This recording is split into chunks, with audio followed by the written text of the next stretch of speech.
Bien, les damos la bienvenida una vez más, amigas, amigos youtubers, a este programa que hemos llamado Personalidades Emprendedoras y comenzamos con la tercera parte de la charla con Alberto X, a quien le agradecemos una vez más su disposición para compartirnos su experiencia de vida.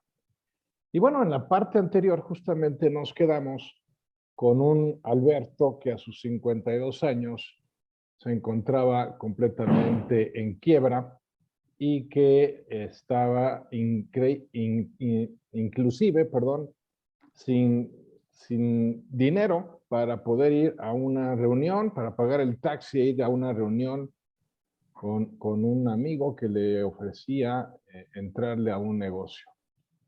Ante esa situación crítica, desafiante, ¿qué es lo que hiciste a continuación?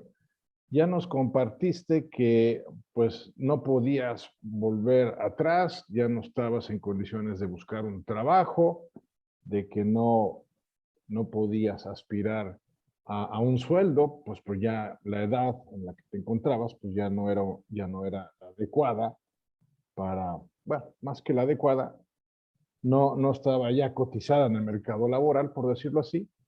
Yo soy un creyente de que más bien mientras más experiencia acumulas, más tendrías que ser cotizado en el mercado, pero la realidad es que iba a ser muy difícil.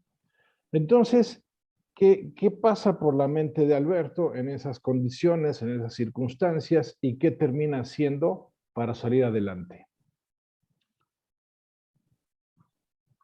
Mira, fueron momentos muy difíciles porque, en primer lugar, hay siempre una tendencia de los acreedores, vamos a decir los bancos en este caso, a cobrar a como de lugar.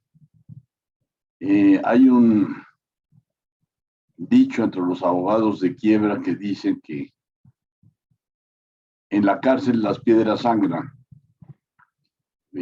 queriendo decir que si te meten al bote, de algún lado sale la lana para sacarte. Obviamente no hubiera sido el caso, pero de todas maneras están los abogados de los acreedores dispuestos a demostrar que la quiebra es fraudulenta.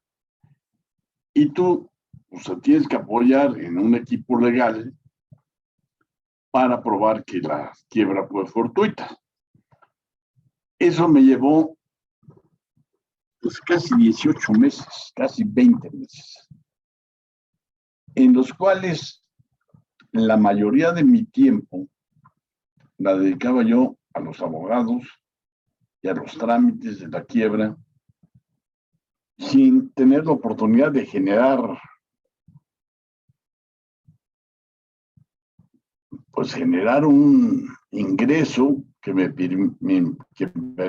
permitiera pues vivir más o menos a gusto, no tranquilo, cuando menos.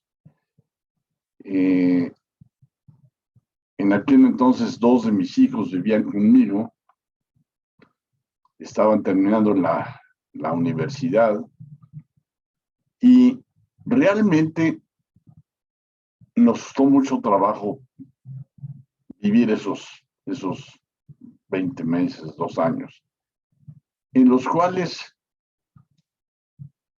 como por arte de magia, y debido al proceso que estaba yo llevando de quiebra,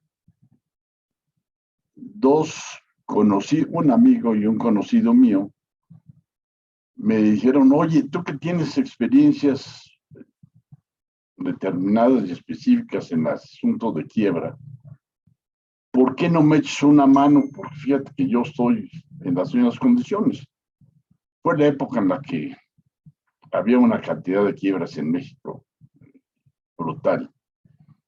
Y entonces, teniendo yo la experiencia de qué hacer para declararme en quiebra, a uno de ellos le estuve ayudando para que entrara en suspensión de pagos. Y a otro de plano a quebrar. Y eso me generó un pequeño ingreso que me permitió navegar por esos 20 meses, usando una experiencia que, caramba, nunca hubiera querido tener, pero que en ese momento tenía. Después de esos 20 meses, cuando ya la quiebra fue definida como no fraudulenta, me encontré con un par de amigos conocidos de chamba que habían sido asesores de nuestra empresa antes de quebrar. Los habíamos contratado para que nos ayudaran a encontrar qué podíamos hacer en los meses finales de la empresa, a ver si le podíamos dar la vuelta. Eran expertos en rescate de empresas y un día me llamaron y me dijeron, oye, pues mira, nosotros rescatamos empresas, hay algunas empresas que entran en proceso de quiebra y hay otras que podemos rescatar, pero con tu experiencia a lo mejor nos puedes echar la mano en el grupo, vente a trabajar con nosotros.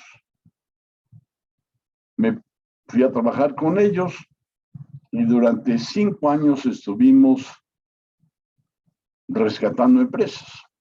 A mí me asignaron una empresa muy pequeña al principio, la rescatamos, después otra un poco mayor, la rescatamos también. Y empecé a tener una cierta seguridad en mí mismo en cuanto a la capacidad de rescatar empresas. A los 5 años, decidí que, bueno, lo mismo que hemos hablado varias veces, que no podía yo trabajar con mis socios. El asunto de los socios es un tema que a mí me gustaría tratar en otra ocasión, pero es un tema muy importante cuando eres emprendedor. En una empresa en la que habíamos rescatado ya una empresa seria, durante los primeros meses del rescate estuvimos muy de acuerdo, muy en la misma dirección, con la misma directriz, tomando decisiones casi unánimes en casi todas las ocasiones.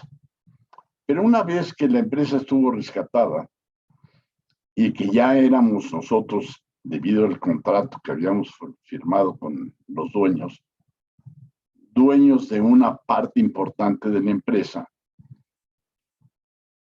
decidimos comprar la parte que no era nuestra, porque era parte de las condiciones del contrato. Y ahí empezaron las dificultades. Éramos 3 personas de edades diferentes. El más joven quería invertir, tomar riesgos, crecer. El otro quería consolidarnos. Y pues yo también quería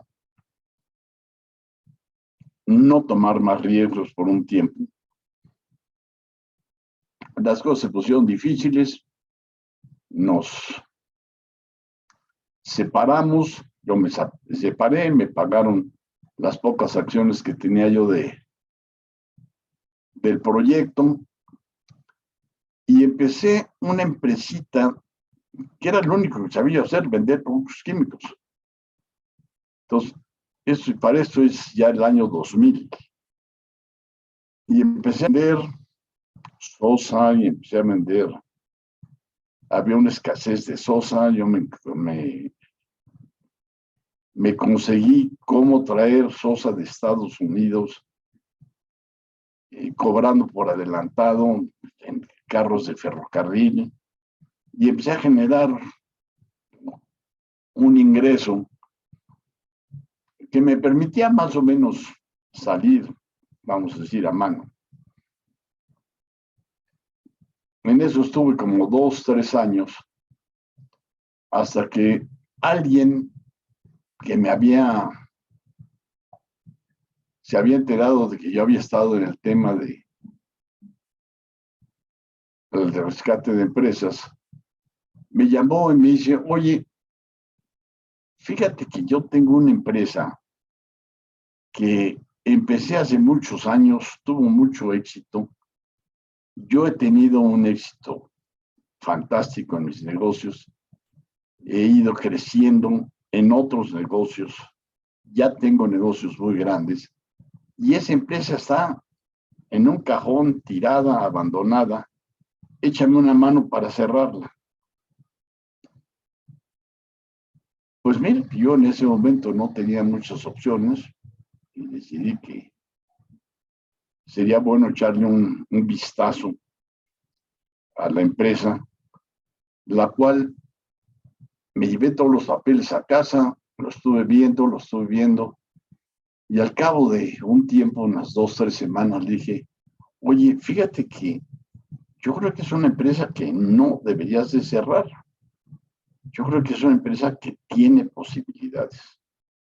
Me dice, mira, yo soy hasta el copete de esto. Yo llevo muchos años de no hacerle caso, no tengo tiempo de hacerle caso. Esta empresa se fue a la ruina porque contratamos un administrador profesional que nos vio la cara y nos fue muy mal. Entonces, pues ya no queremos nada con ella. Y entonces me salió otra vez el espíritu de emprendedor, ¿verdad? Y le dijo, oye, ¿y si la rescatamos? Y dice, no, mira, si la rescatamos, la rescatas tú. Yo no le entro. Bueno, ¿en qué condiciones? Pues vamos a hacer un plan de pagos si la rescatas. Tú me pagas tanto y te quedas con la empresa. Si no la rescatas, pues es tu riesgo. Y después de varias negociaciones, decidimos juntos que valía la pena intentar el rescate. Una empresa que había tenido mucho éxito en los años 80, mucho éxito, y que la habían descuidado porque los dueños, como me habían platicado, crecieron mucho en otras áreas, contrataron un gerente y ese gerente les dio la cara y por ahí de los finales de 90, principios de los 2000, lo despidieron y dejaron la empresa tirada. Esta empresa tenía un producto que era muy buscado en Pemex, era equipo. Y entonces, pues empecé yo a buscar conexiones en Pemex. Me hice de el que había sido el director de fabricación de esa empresa, que era un mecánico extraordinario y que tenía relaciones a muy bajo nivel en Pemex. Digo, no era de las oficinas, él tenía relaciones con los operadores. Y me dijo, pues mire, vamos a Minatitlán, yo allá tengo conocidos, vamos a ver si podemos empezar a vender algo. Y fue una época muy interesante, Andrés, porque pues no había dinero, nos subíamos a un ADO el viernes, cualquier día en la noche, en la corrida de las 8 de la noche. Nos íbamos durmiendo, llegábamos a Minatitlán a las 8 de la mañana. Dejábamos nuestras cosas en una tiendita que nos habíamos hecho amigos de ellos. Nos poníamos nuestros overoles anaranjados y nos íbamos a los complejos a vender refacciones, que era lo que podíamos vender. Finalmente cayó el primer pedido, cayó el segundo, empezamos a darnos a conocer en varias refinerías. Las refacciones, pues siempre son algo que son necesarias y que si saben dónde comprarlas, te las compran. Compras chicas que no eran sujetas a licitación todavía y se podían comprar con, digamos, casi caja chica allá en Pemex. Y empezamos a crecer muy poco a poco, hasta que un día, por alguna razón, nos invitaron a una licitación de unas refacciones, de unas bombas parecidas a las nuestras, eran bombas extranjeras, y nos invitaron a participar en esa licitación. Hicimos contacto con el fabricante y nos dijo, mira, a nosotros no nos interesa el mercado mexicano, nos ha ido mal, nos han llevado al baile varias veces, pero si nos pagan por adelantado, estamos dispuestos a colaborar con ustedes.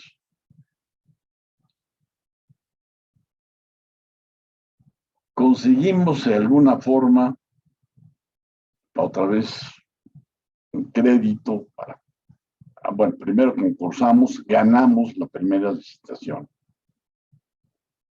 Una licitación, seguían siendo muy chicas, pero ya más grande de lo que estábamos vendiendo hasta ese momento. Conseguimos el dinero, les pagamos por adelantado, trajimos las refacciones de importación, las entregamos. Y estos fabricantes tenían bombas prácticamente en todas las refinerías. Empezamos a movernos, empezaron a ser más grandes los pedidos. En aquel entonces había la tendencia en Pemex de comprar refacciones piratas. No necesariamente piratas, pero eran refacciones que empresas mexicanas copiaban. Y no habiendo aquí restricciones de patentes ni nada de ellos, las copiaban y las vendían, las hacían idénticas. Convencer a Pemex de que comprara refacciones legítimas fue una tarea cuesta arriba. Pero lo logramos. Después de 3 o 4 años de estar con pedidos chiquitos, sobreviviendo, logramos que Pemex determinara que cuando menos en esos equipos se compraran refacciones legítimas, porque había habido un accidente y había habido una serie de cosas, hubo abogados lastimados, y entonces Pemex decidió que en ese equipo se tenía que comprar refacciones legítimas. Y ahí volvimos a empezar con otra empresa que empezó a crecer y empezó a crecer, y ha sido la empresa que hasta hace poco tiempo, un par de años, y ya por la edad y no habiendo cambiado las condiciones en Pemex con el nuevo gobierno, pues la cerramos, pero al mismo tiempo esa empresa me dejó en una postura y en una posición que si no hago alguna barbaridad, ¿verdad? Podremos vivir unos años con lo que sacamos del producto de la empresa. Entonces, si ves, otra vez fueron oportunidades, fueron otra vez tomas de riesgos, fueron otra vez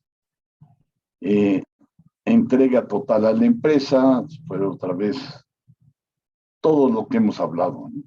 Sí. Ahora, no obstante, ahora en esta etapa hubo una gran diferencia con respecto al Alberto emprendedor que empezó su aventura empresarial años atrás.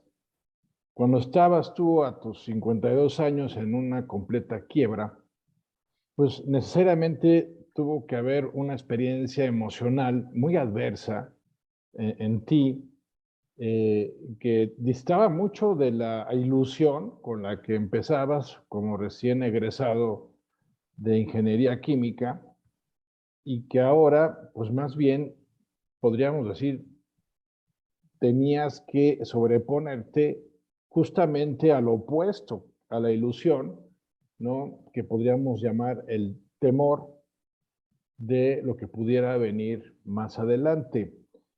Ya nos compartiste cómo actuaste, digámoslo así, operativamente para hacer frente a la situación, pero ¿cómo actuaste internamente para sobreponerte a esos sentimientos de frustración, de inseguridad en ti, de posible desconfianza en la vida, hasta en Dios mismo, ¿verdad? Porque como sea, pues a pesar de que mantuviste tu espíritu emprendedor, pues el impacto ha de haber sido tremendo y emocionalmente devastador. ¿Cómo afrontaste ese desafío internamente? Mira, antes de nada, hay una aquí una mala interpretación. La quiebra fue a los 57 años. Cuando caí la primera vez tenía 52, que fue cuando me quedé con mi patrimonio. Ah, cierto. O sea, Okay. y la quiebra fue a los 57 años. O sea, yo ya tenía 57 años. Yo ya no tenía opción. O sea, ya no había opciones. Yo o seguía adelante en ese rumbo, como quiera que fuera, o me moría de hambre. Digo, ahora, realmente lo que tú estás diciendo es algo que a veces no lo entiendo, no sé cómo lo hice. Por otros motivos totalmente diferentes.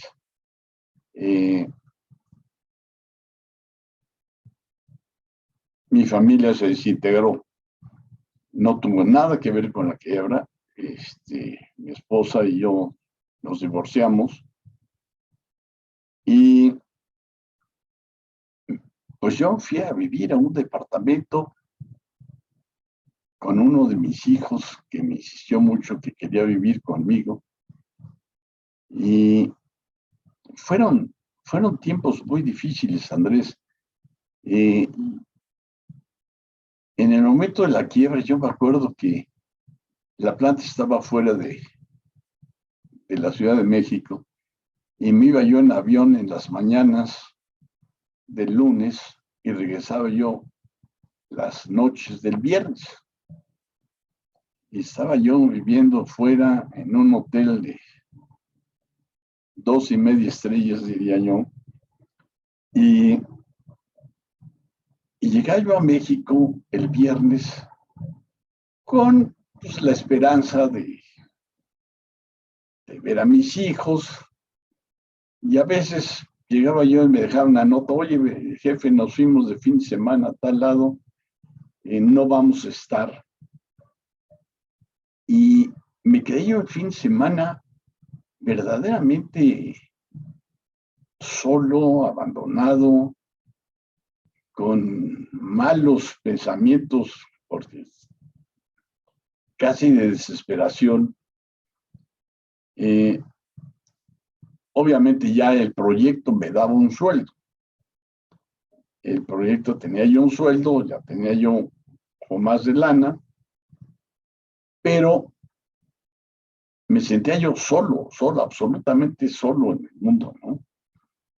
Afortunadamente yo en aquel entonces me encontré con una persona que me ha acompañado el resto de mi vida, que verdaderamente fue mi apoyo en los momentos tan difíciles, ¿no? Yo creo que solo hubiera sido mucho más difícil, pero fueron momentos muy, muy complicados, momentos donde ya había algo de dinero, ya había algo de flujo, Ya había yo pagado la renta que debía en mi departamento y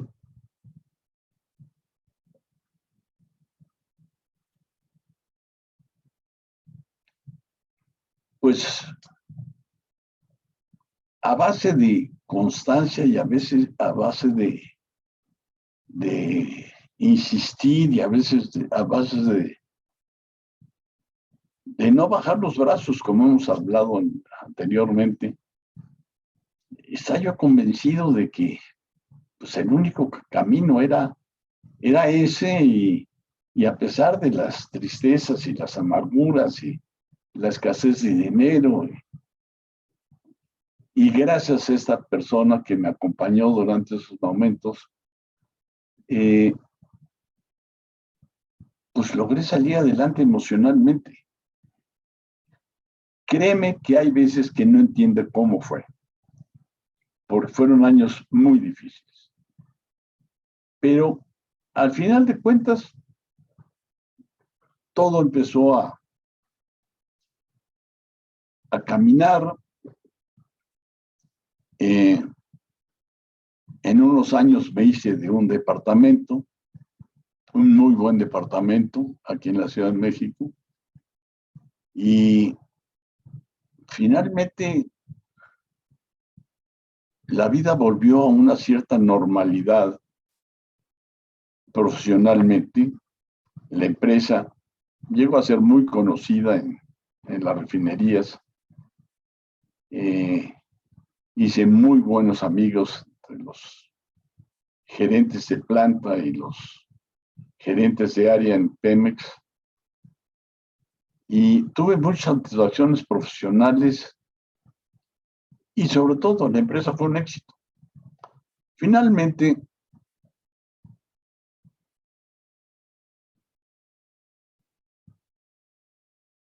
otra vez, oportunidades.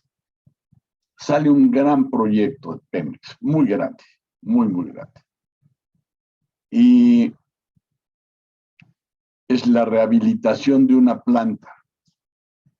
La rehabilitación de una planta en donde casualmente había 12 bombas de la marca que nosotros representábamos que tenían que ser rehabilitadas. Pemex, en un proyecto de este tamaño, se dirigió directamente al fabricante y el fabricante le dijo, no, tú tienes que tratar con nuestra oficina de México, nosotros tenemos un compromiso con ellos y tienes que tratar con eso. Y además, no querían ellos arriesgarse a que Pemex no les pagara. Entonces, en alguna forma nos estaban echando el chango a nuestro hombro. Pero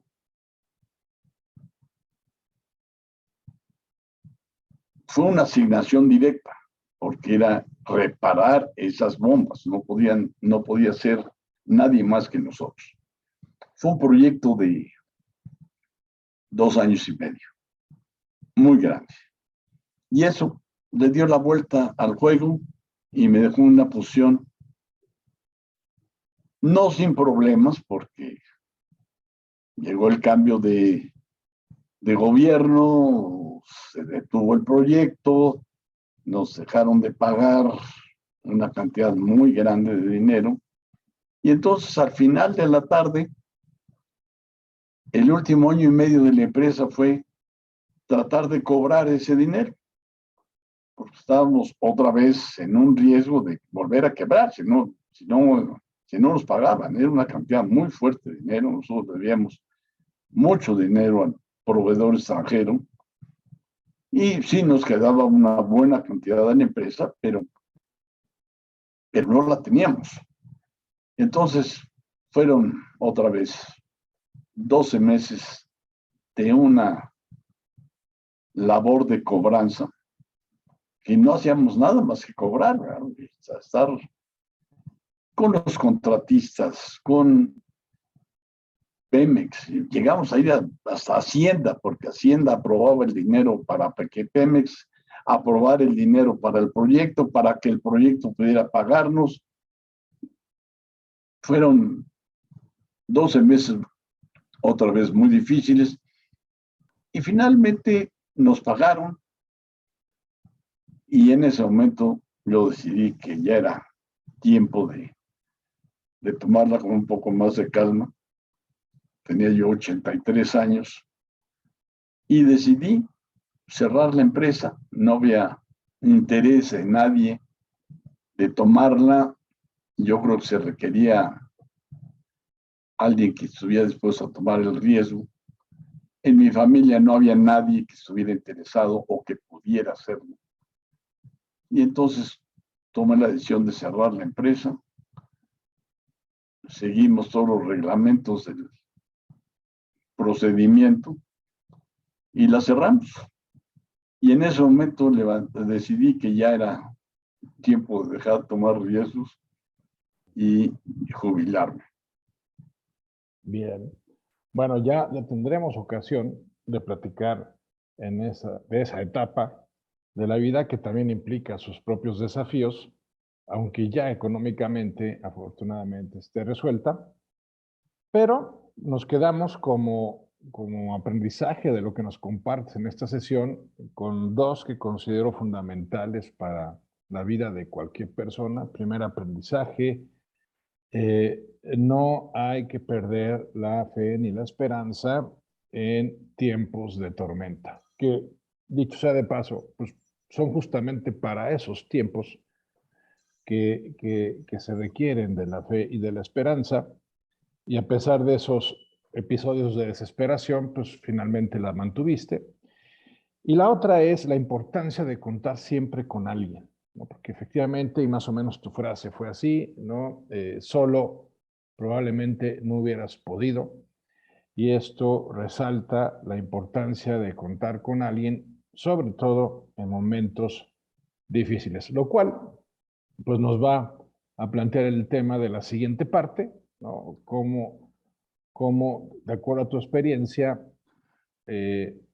un emprendedor, aunque de hecho cualquier persona, ha de ser cuidadoso de tres tipos de relaciones, que son las familiares, que son las profesionales y que son las sociales, ¿no? Porque cada tipo de relación genera un tipo específico de aportación y también genera un cierto tipo de exigencia y demanda que hay que saber abarcar en una experiencia de vida que está delimitada por el tiempo, ¿no? Todos tenemos días de 24 horas. Entonces, clave del éxito es saber asignar esas horas, entre otras cosas, para cuidar y alimentar este tipo de relaciones. Pero eso lo dejamos para la próxima. Indudablemente que es un tema muy interesante, Andrés, porque aún de joven, cuando tú vas a escoger o cuando tú escoges o cuando te escoge una pareja y te casas, pues en alguna forma también influye la mente de la persona que te va a acompañar en la vida. Claro. Porque si tú eres un emprendedor que te casas con una persona muy conservadora, generas conflictos en casa. A la hora que tomas los riesgos, generas conflictos y a la hora que no los tomas te quedas frustrado. Entonces, es un tema verdaderamente apasionante. Sí, y ya lo abarcaremos, Dios mediante, la próxima semana. Por de Claro pronto, que que sí. nos ha terminado el tiempo, muchas gracias por tu disposición, Alberto, una vez más, y gracias a ustedes, amigas, amigos de YouTube. Y esto fue, pues, Personalidades Emprendedoras, y nos volvemos a conectar la próxima semana. Hasta entonces.